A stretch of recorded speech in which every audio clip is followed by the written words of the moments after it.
Full disclosure, if any of these questions sound stupid, it's because they probably are. I've only been watching wrestling for a little over a year now, started at WrestleMania 39, and since then I've become a full diehard fan. Some of you might already know that from this video, but you'll also know that I've done this kind of a video a couple times before, one kind of around WWE, one kind of around AEW. This one in particular is not based on any particular promotion. This one is a more general set of questions that I've been thinking about and kind of looked into, but about pro wrestling in general. And the first one is one that I've been kind of struggling with a lot since I've gotten, I should say I've gotten the hang of watching the WWE. Again, if you're new here, I primarily watch WWE pretty much exclusively at this point in terms of watching it on the regular. I watch every SmackDown, every Raw, every PLE, and I do watch some NXT. Usually it's the PLEs, but I've gotten into it a little bit.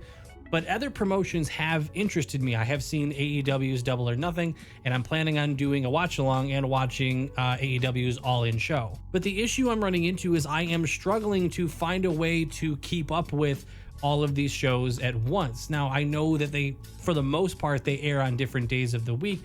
But my question is there a kind of reliable way to keep up with these different shows, maybe from a streaming source? I don't think AEW has a legitimate, I don't think they're on Hulu or anything the way that WWE is so easy to keep up with. Is there a way to kind of keep up with individual shows, whether it be TNA, AEW, New Japan, or whatever? Is there a place where this is kind of condensed down in any way, or are we kind of all just in a free-for-all of, hey, you got to remember to watch this on Wednesday, you got to remember to watch this on Thursday?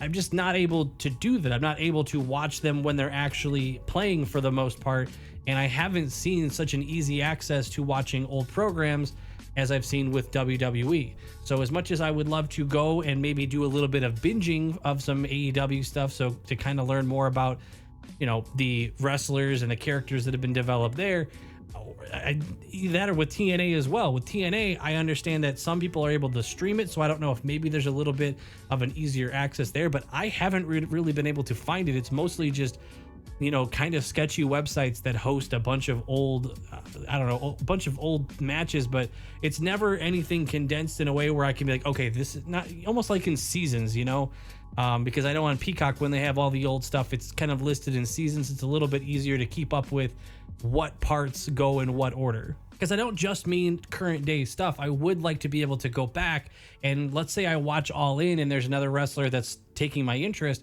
I would like to be able to go somewhere and watch like an entire feud they were in, or an entire, their debut and into like their first pay-per-view. These are things that I can do very easily with WWE, and I think that's almost why, or one of the reasons why it was so easy to get hooked on that. But I don't see the same opportunities for these other promotions, and I want to know if there's something like this exists. I would love any suggestions. I'm hoping it's not on any other like weird, sketchy sites, but please let me know. My next question is kind of around branding when it comes to individual wrestlers. I've seen some wrestlers go from one promotion to another. The most recent one that I can think of, or just a big name that I can think of, is Edge going to AEW and changing his name from Edge to Adam Copeland. My question is not just with names, but with other things like theme songs that they have, moves that they do, like their finishers and stuff like that.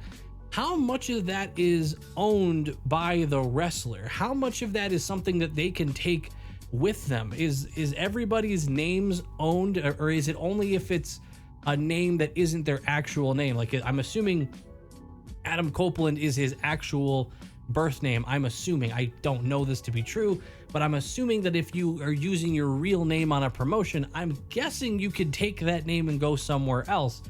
But if they give you a name that's not actually your name, even if it's a normal sound, like Bailey, even though it's a normal name and not like a catchphrase kind of stage name, I would imagine that stays with the company too. And then I look at things like finishers.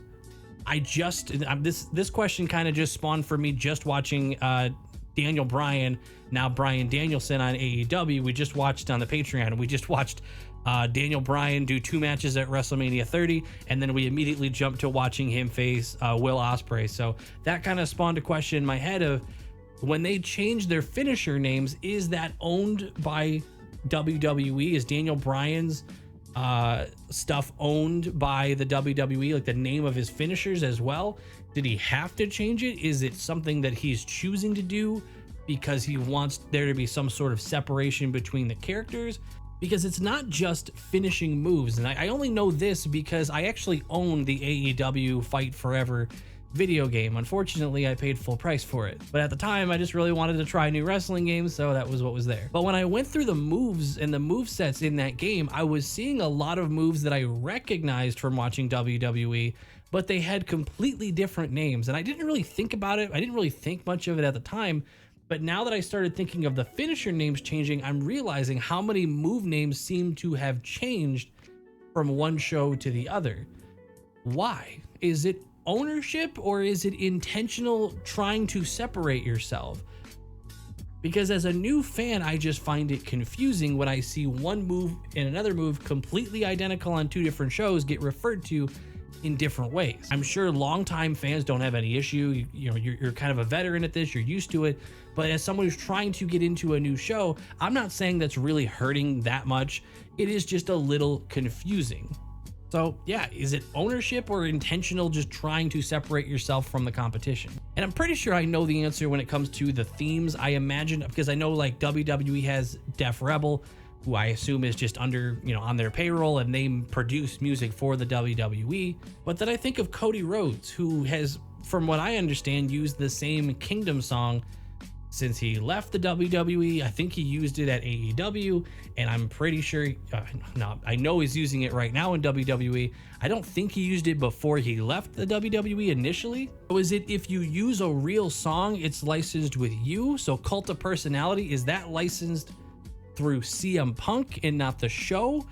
But then how does the show get to use it? It's very confusing to me. And I hate to bring up the video games again, but it's one of the things that add to the confusion and make me wonder what the rules are on these songs. But in the WWE 2K game, certain songs, and it's usually ones that are not Def Rebel songs, like not produced by the WWE, you are not able to put on any other wrestlers. It's like there's a branding issue. I know in last year's game, you couldn't put Cody Rhodes' theme on anyone but Cody Rhodes. So that's where I kind of get the assumption that it's Cody Rhodes that has the, not ownership of the song, but he has the rights to it. I'll be honest, this question might not be interesting to anyone else, or maybe a small select few, but I find this kind of stuff interesting, of how this kind of stuff works when you go from one show to another. Next question is more of a discussion that I would like to have in general. I'll be looking for these ones especially in the comments, because I would love to know what your perception is on a face versus a heel. I've seen a lot of people say a certain person's gonna turn face or they're gonna turn heel, but the reality is I'm not 100% sure. Is there a definition of what makes someone a face or a heel? Because in my definition, when I look at a face or a heel, I'm thinking more of what their character's intentions are, if it is an evil or good guy type of intention. But I see a lot of other people use the crowd reaction to define if somebody is a face or a heel. If you get a lot of cheers, you're a face, and if you get booed, you're getting heat as a good heel. But that logic falls off the tracks when I start thinking of specific instances like Rhea Ripley. Rhea Ripley gets a pop every time her music hits, every time she goes out in the ring. The crowd reaction is that she would be a babyface. But her character intentions are definitely more on the evil side, maybe not so much super recently with everything going on with Dom, but prior to that, she is definitely on the bad guy side, the interfering with matches and causing people to lose like a heel. That's kind of where my logic of, I feel like it's more what the character's intent is and not crowd reaction. The other example I can think of is people saying that Roman Reigns is going to come back as a face. Some people will hear that and say, well, Roman's never going to go back to being a face. He's going to stick with the tribal chief. But I think he would technically still come back as a face. He's going to get the crowd pop, but I'm not basing it off of that. I'm basing it off of his intentions are going to feel more rooted in a protagonist kind of way. You imagine, if we understand the story and how it's probably going to go, he's going to go after a Solo Sikoa, who is clearly a heel, taking away the bloodline, attacking a defenseless Paul Heyman, things like that. So there's a clear heel and face separation. But I know I'm overcomplicating this when I say it's almost like you could still see Roman as an overall heel as the tribal chief, because everything he's done, you imagine he's still going to be in support of. He's still going to want to take out Cody. You know what I mean? Like, it's confusing. It's like he would have short-term babyface intentions, but he's still overall a heel. Am I making this way too complicated? Is it not that big a deal? Am I overthinking the face or heel kind of thing? I probably am, but I'm really just kind of doing it because I enjoy talking about it. Join the Discord or follow me on Twitch. I just like talking about this stuff. Okay, this next one's more of a personal one. I want to know, in general, I guess if you know what the WWE marks it as, but I think I've kind of picked up that on my own. But in terms of measuring wrestler success, now this could go for any show. Maybe it's actually different from show to show. I guess I wouldn't know yet. But when they're measuring success in someone being like the GOAT or having titles, where do you put the value? Is it in total title, like individual wins? Is it in total days? Because you could make arguments against both. You could make arguments that if you have 15 title wins, then unless you're still holding it, you technically also lost the title 15 times. You could technically have 15 title wins over the span of a month if for some reason you and an opponent kept going back and forth. Does that suddenly make you the most prestigious wrestler when you only held it for a total of maybe 20 days? Then on the other hand, you'd think, okay, you can combat that by saying, well, look how many days they held it, how many times they actually, or how long they actually protected it. But then you're going to get the very quick argument that look at a Logan Paul, look at what Roman Reigns was doing.